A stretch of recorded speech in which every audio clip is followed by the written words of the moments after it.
Shalom shalom అనగా మీకు సమాధానము కలుగునుగాక.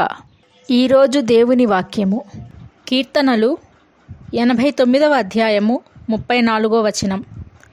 నా నిబంధనను నేను రద్దుపరచను, నా పెదవుల గుండా బయలు వెళ్ళిన మాటను మార్చను. మనుషులైతే మాట ఇచ్చి తప్పుతారు, కానీ దేవుడు ఒక మాట ఇచ్చిన తరువాత ఆ మాట ఎన్నటికీ తప్పడు. ఆకాశంలో మొదలైన వర్షపు చినుకు నేలను తాకకుండా ఎలా ఉండలేదో, దేవుని నోట నుంచి వచ్చిన మాట నెరవేర్పు జరగకుండా ఉండదు. ఒకానొక పల్లెటూరిలో దైవభక్తి కల ఒక రైతు ఉన్నాడంట.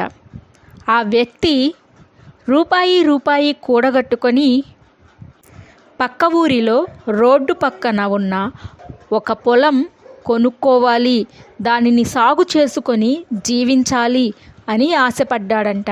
వెళ్ళి ఆ పొలాన్ని చూసి వచ్చాడు. బేరం కుదిరింది. ఆ పొలము అమ్ముతాను అన్న వ్యక్తి అమ్మటానికి సిద్ధంగా ఉన్నాడు. కొనాలి అనుకున్న ఈ వ్యక్తి కొనటానికి సిద్ధంగా ఉన్నాడు. దేవుని సన్నిధిలో ప్రార్థించినప్పుడు ఆయన చెప్పాడు, నేను నీకు దానిని ఇస్తాను అని. అయితే సమయము గడుస్తుంది, కానీ పని మాత్రము అవ్వటం లేదు.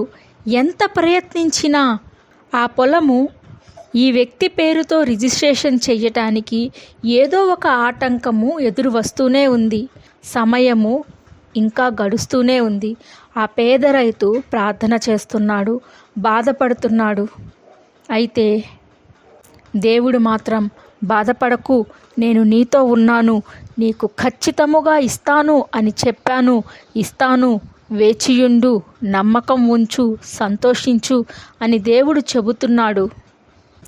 కానీ కార్యము మాత్రము జరగటం లేదు. అలా కొన్ని నెలలు గడిచిన తరువాత సడన్గా ఒకరోజు రిజిస్ట్రేషన్ సాఫీగా జరిగింది.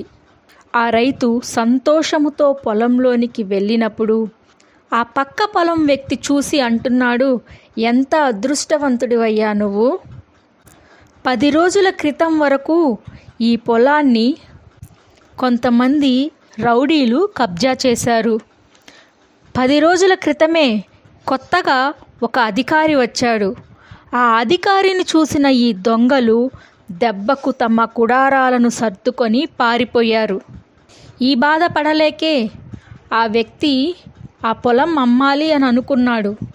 నువ్వు ఎంత అదృష్టవంతుడివి, ఎటువంటి ఇబ్బంది లేకుండా ప్రశాంతంగా నువ్వు సాగు చేసుకోగలుగుతున్నావు, నీతో దేవుడు ఉన్నాడు అని అన్నారంట. అప్పుడు అర్థమైంది ఆ పేద రైతుకి ఎందుకు దేవుడు ఆలస్యం చేశాడో. దాని వెనకాల ఉన్న ప్రతి సమస్యను తీర్చి ఎటువంటి ఇబ్బంది లేని సమాధానకరమైన సంతోషకరమైన జీవితాన్ని ఆ రైతుకు అనుగ్రహించాడు.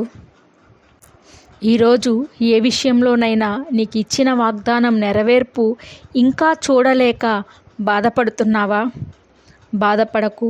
దాని వెనకాల ఖచ్చితముగా ఏదో ఒక కారణం ఉండే ఉంటుంది. ఆయన మాట ఇచ్చి తప్పడు. తగిన సమయములో ఆ నెరవేర్పును నువ్వు చూస్తావు. ఆ ఆశీర్వాదాన్ని నువ్వు అనుభవిస్తావు. నమ్మకము కలిగి ధైర్యముగా ముందుకు అడుగులు వేయి. ప్రార్థన. ఈ వాక్యం వింటున్న సహోదరి సహోదరులు, నీ యందు విశ్వాసం ఉంచి జడియక, అలజడికి లోను కాక, భయపడక, విశ్వాసముతో ముందుకు అడుగులు వేసి నీవిచ్చిన ఆశీర్వాదమును స్వతంత్రించుకునే ధన్యతను అనుగ్రహించమని యేసు శక్తి కలిగిన నామమున అడిగి వేడుకొనుచున్నాను తండ్రి. ఆమెన్.